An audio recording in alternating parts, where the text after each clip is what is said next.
What is going on, everybody? It is Tristan from Los Hermanos, and this is another podcast dropped today, and we're talking to the one and only Erik McCloud, owner of Cloudy Productions.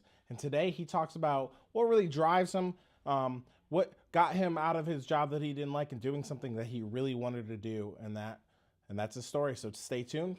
Let's go. Between the bushes with Los Hermanos. You guys ready? What's up, Eric? What's going on, man? What are you guys doing? Pretty good. Not bad. It's all good. Alright. What episode is this? 6? Episode 6? Episode 6, coming at you live. We're at Cloudy Production Studios, 131 Collective Studios, but this is where I work out of. 131 Collective Studios. Yeah. Appreciate you guys coming over. Yeah, no problem. It's been a long time coming, so we're here. We ready? Yeah, let's go. All right, everybody, how is it going? I am Jackson. I am Tristan. And this is Erik McCloud, fellow alumni of the Harvard of the Midwest Olivet College. Yes. And owner of Cloudy Productions. That's me. And today we are here, episode 6 of Drinks with Los Hermanos. Thanks, Strip Master, for being there. But I like what you said, Harvard of the Midwest. Shout out to Olivet College. That's a great school. Yeah. Kind of gave me the bearings of where I wanted to go later in life. But Harvard of the Midwest, I like that. I like it. Let's get it going. Yeah. Let's get that going. Hear that, Olivet College? Let's get that going. So tell us a little bit about yourself, your background story, kind of like where you're from. I grew up in Holly, Michigan. It's a small suburb, like right in between Detroit and Flint, like right in the middle. And I moved there when I was like 9 years old. It's kind of like where I felt like my life kind of started in a sense, because that's where I went to high school and all that stuff. Graduated, went to Olivet College. Actually, before that, I went to Mott Community College over in Flint. Played baseball for 2 years. What position? I played center field and I was a pitcher. Okay. I mean, I like pitching, but I was more so into hitting. I love sports. I love baseball, and I just really like hitting. But yeah, I went there for about 2 years, and then that's when I transferred to Harvard, and everything's been going up since then. So what about you guys? Where are you guys from? Well, I'm basically from Battle Creek. He was...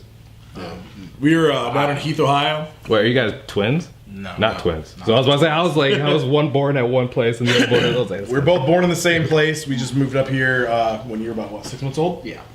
And our dad moved up he worked at Air Force Base, moved up here to work at the Federal Center. So Cool. that's how we got up here. That's pretty cool. Yeah. I went to Michigan State, not the Harvard of the Midwest. A little bit better, but Not by far. A little bit better. Still Ivy League, if you know. still Ivy League. There we go. But yeah, so that's where I went to school. Graduated 2 years ago. So Well, good for you guys, man. yeah. But, so what brought you guys into? I don't know if we're staying directly on a schedule, but that probably That's all right. I was gonna say, how did you leaving Olivet? How did you get down to Battle Creek? Well, I graduated at Olivet. Actually, I met my fiance in Olivet. She was one of the sororities, and I was in one of the fraternities, and we kind of like linked up and met up and stuff like that. But got a job in Albion as a senior in college, and then that kind of just turned into a thing. So I worked there for a couple years. Worked there for about 5 years. I bought a house in Battle Creek. And then, so I've been out here since about 2011, and yeah, I mean, I love it. Started a family, kind of doing the family thing, but still running the business, so it's great. Good place to start a family?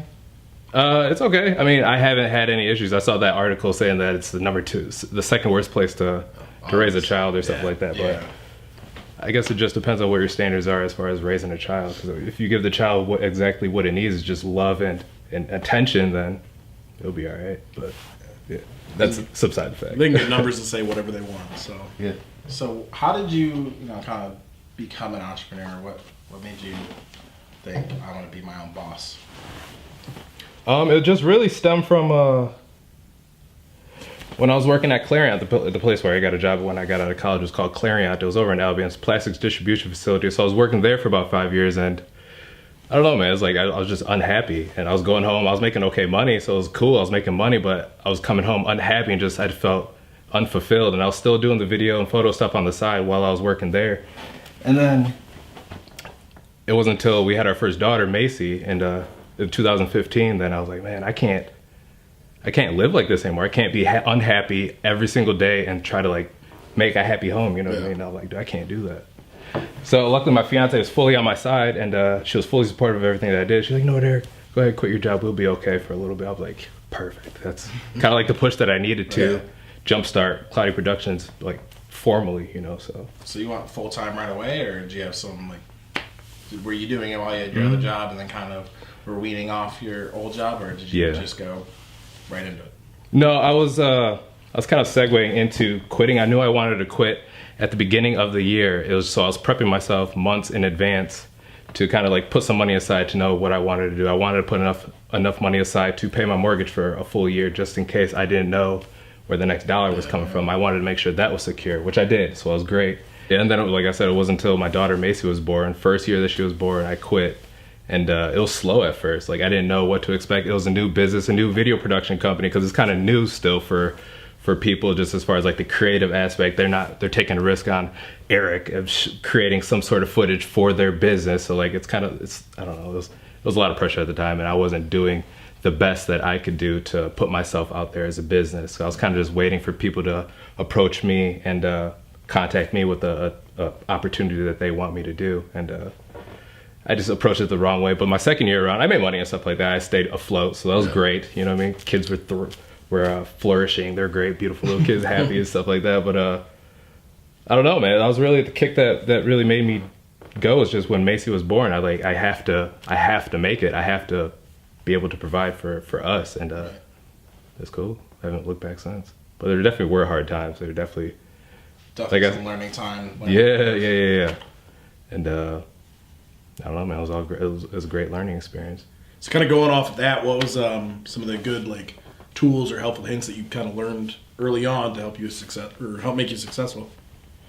Just do more. Like, really, you just have to be proactive. In entrepreneurship, you have to be proactive, and you have to almost have like multiple streams of income coming in just to stay afloat, to make sure you're going to have enough per month to pay for whatever you need to. But you have to be proactive. You have to sometimes do stuff for free in order to reel in a bigger fish, you know what I mean? And it just, sometimes it has to be like that, and that's okay. I wasn't in the position then to be able to be like, well, I can't extend my services for free because I needed the money. I still need the money, but luckily now I'm in a position to where like I've made a little bit more, so I can do a little bit more, but it's just, I do more than I have to edit more, and it's just like, oh man, so like time consuming. Hustling is exactly. And it kind of like, I think I got that from my mom, honestly. But my mom, she did craft shows. Like, she used to make table arrangements out of like fake flowers and stuff like that. So every single weekend we would go to craft shows, and I used to skateboard. So like, I would help her set up the craft shows and all that stuff, and she would do them, and then I would just go around the school and skateboard and stuff like that. And so I kind of like, I think that's kind of where I got my hustle from. And then my dad, he always, I didn't want to say I never saw my dad, but like, I never saw my dad just because of the simple fact he was always working. He was always doing something. And like, even from like a young age, he always told me, he's like, Erick, you need to own your own business. My dad's from Panama. He's got a deep ass voice. It's like, he's got like, yeah, he's a man. But he's like, Erick, you always need to own your own business. I'm like, all right, Dad. Like, okay. but no, that was cool though. But and 30 years later now, shoot, I'm here. But yeah, I got it from my parents though. Like, the hustle. You got to be able to hustle. You got to be a people person in order for a business, because there's always a face to a business, and if you're not the friendliest, then somebody's gonna go with somebody else, and that's unfortunate. So sometimes you got to build a relationship, and that's what people are buying rather than exactly the service that videos. There's a lot of people that can do that, but if you stand out personally, like, you're probably gonna get more than the average person. And that goes for not just videos. Like we found that with coffee. There's a lot of coffee places. Gotta stand out somehow, and service and personality is a good way to start, and then you got to follow it up with good products. So about the products and stuff like that too. So I know you guys are in multiple stores now, which is congrats on that. Didn't you just have an event at Horrocks? Yeah. How was that? I wanted to go to it, but I think it was a madhouse, man. Santa was there. Kids were lined up around the block. It was nuts, man. That's dope. Good for you guys. There was a line throughout the whole store. Yeah, like from the entrance, and then it like snaked through the store up to Santa out by the registers. It was nuts. So how did the event go? Were you guys just like giving out free testers, or was it just letting people know, hey, this is here now? Kind of both. So we were approached by the manager there, and she was like, hey, we're having Santa on the 16th. Can you come out and sample some of your products? Or like, yeah. we're looking for places to sample anyway, just because being a brand new company, brand new product, you got to get, do things for free, give it out so that people can taste it, recognize it, get some brand recognition, and go, oh, I've had this before, I've seen this before, and this is where I can get it. Okay, cool, and then kind of go from there. Yeah, and until you have like tasted it and know that it's good, the price can seem a little high for 8 ounces because that's the standard serving for coffee, and it can seem a little bit high. But like once you taste it and realize, man, this is worth it. I mean, our coffee is a value added product, and like so it's going to be a little bit pricier, but if you want good coffee and appreciate good coffee, you're gonna want that. So you pay for what you get. Yeah, and it's good, so it's great. Yeah, I mean, and I would go the same for your video editing and all that stuff. Like, I mean, if you want somebody to come out and shoot for 8 hours and only pay them $200, you're gonna get $200 worth of work. Yeah. Right. My iPhone battery might die in that meantime. So that's all you're bringing is just an iPhone battery. Exactly. Oh, it's been an hour. I gotta go. Gotta go, guys. Sorry, gotta recharge. That's cool. That's great. So it sounds like family, both your parents and your fiance, and do you have 2 daughters? Yeah, we have 2. So then Aubrey came along, and 2 daughters. So they seem pretty big influence in your life. Is there anything else that's kind of pushed you or get you through the day, like those days that you're not like, oh, I gotta go to work? Yeah. You're like, I need to do it. So what are those influences? Just really not like the fear of failing, just letting myself down because I know what I'm capable of. I know what I can do. So like I need to go do that so I can prove that to myself that this is what I want to do. And it's not like I wake up every day feeling like I got to go to work. Oh, dang, I got to do this. It's not like that anymore. When I was working at Clarion a couple years ago, it was like that. And I don't want any parts of that. And if this becomes that, then it's not for me. But I think I'm far from that. But so you're really just following your passion then? Yeah. Just following my passion, just doing what I want to do. And it just wakes me up every day. And then my kids need stuff. So like my family needs stuff, you know what I mean? So like that's what it has to be, and that's what I want it to be. And I'm doing what I want to do, and it's awesome. So how'd you know that this is your passion? Like, I don't even know. Just stumble across it in college, or have you been playing with it your whole life? Yeah, like we used to skateboard. Like I used to skateboard, and we had a little crew called Thrash Crew. There was like 7 or 8 of us, as the little kids from Holly, but we were pretty good. There was different kids from different cities called MSC, and like anyway, for kids like different towns, but like Thrash Crew was in Holly, and like we were good. Like every time we would go to the skate park, everybody would just like watch us and stuff like that. But anyways, we had bought our own camera and stuff like that, so we wanted to film stuff because we always watched skateboard videos, and then we got to the point where we wanted to do that for ourselves. So we bought a camera, and then we started trying to edit our own little stuff, our own little segments or skateboard clips, and that was sweet. That was back when I was like 14. It was before I had a car, before I could drive. So I was like when I was like 14, 15, and then I ended up quitting skateboarding later down the road because I wanted to play baseball. And but that creative eye just kind of just stuck for me. They say like when you skateboard and stuff like that, you kind of see things differently. Like you see some stairs, but then I see it as like a handrail or like a gap or something like that. So everybody sees something different every time they pass by, and I kind of feel like I see, as far as like the creative aspect goes, video production, like you might see something differently than a normal, or not normal because that sounds terrible, but like as somebody else would see it, you know what I mean? I guess. Yeah. But long story short. Yeah. So you mentioned baseball a couple times. What other hobbies do you have outside of video production and skateboarding? I don't know, man. I like working outside at my house. Like I like doing yard work. I don't know. I got a 4-wheeler, so I just rip that thing around my house. It's pretty fun.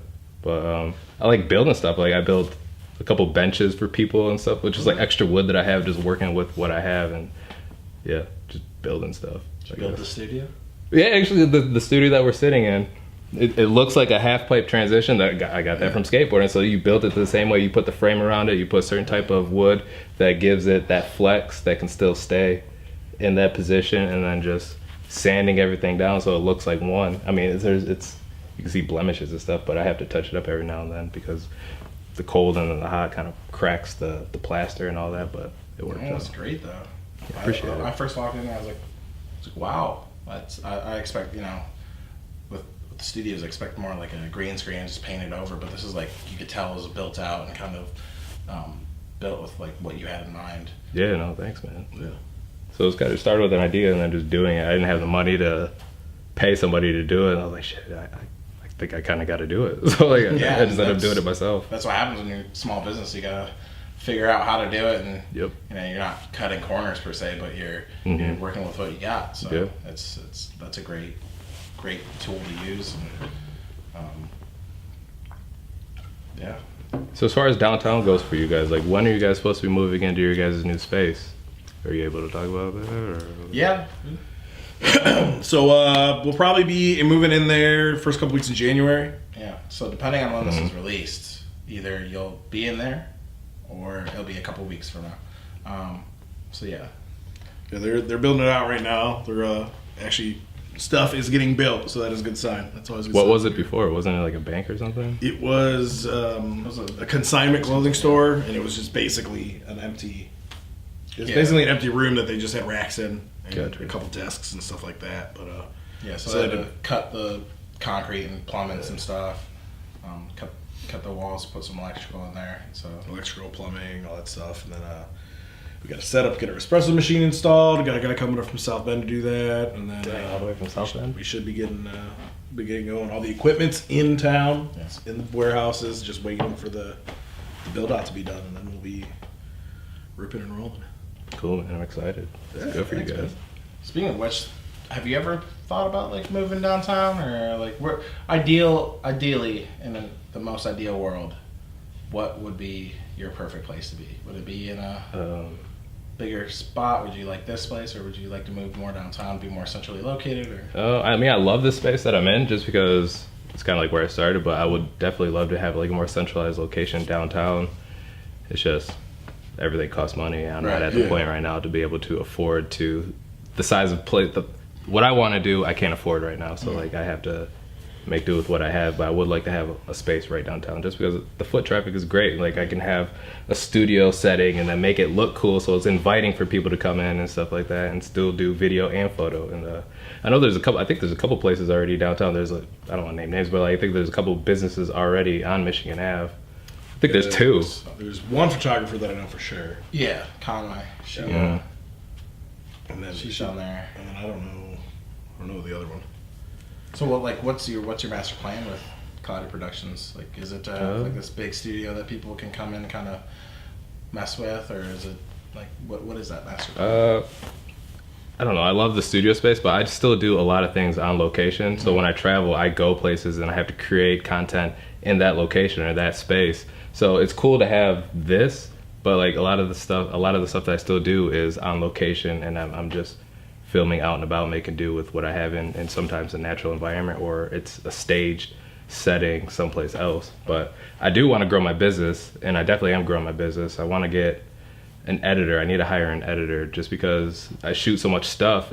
Editing takes up so much time, but that's kind of where you get the overall look of things is with the editing process. You can shoot anything, and then it's just a matter of whoever has whatever eye to put that together in their vision that looks good, I guess. But I want to find that and build that as far as like a team goes, is finding an editor. So is that an open invitation for applications? Yeah, please do, man. Yeah, please. That's an overextension of an application to you guys. So yeah. Let's see. One thing that we like to kind of wrap up things with is what is we have a question that we ask everybody. What is one of your biggest failures or setback that led to future success? I think it dates back from the starting year of my business, is not doing enough and waiting for people to come to contact me instead of making cold calls and cold emails and stuff like that. Just sitting back and waiting. You can't wait when you're trying to pursue opportunity. It's not going to come to you every single time. Granted, sometimes it does, but in most situations it doesn't. So you got to go out there and get it. Right. That's the overall thing. You just got to go out and do stuff. Like, it's big corporations have that brand behind them that gets people to come in, and that's why they can kind of sit back and people will come to them. But when you start off or you're trying to get certain clientele, you got to go out and hustle, like you said. Yeah. What is some advice that you would have for anybody, either starting in their own business or in life, or just anything? to do what makes you happy. I mean, anybody can make money. It's just a matter of if you're happy doing it. So, I don't know. Yeah, I guess. And yeah, now you're the drip master. So Can't do drip. yeah, we wanted to add to your drip. Oh no. So we got this shirt for you, our Building Battle Creek shirts. Okay. Yeah, man. There you go. Appreciate like you it. guys. I love it. Appreciate it. Gift from the Los Hermanos for coming on. Yeah. So, that's all that we have for today. So You got anything else to wrap up, Eric?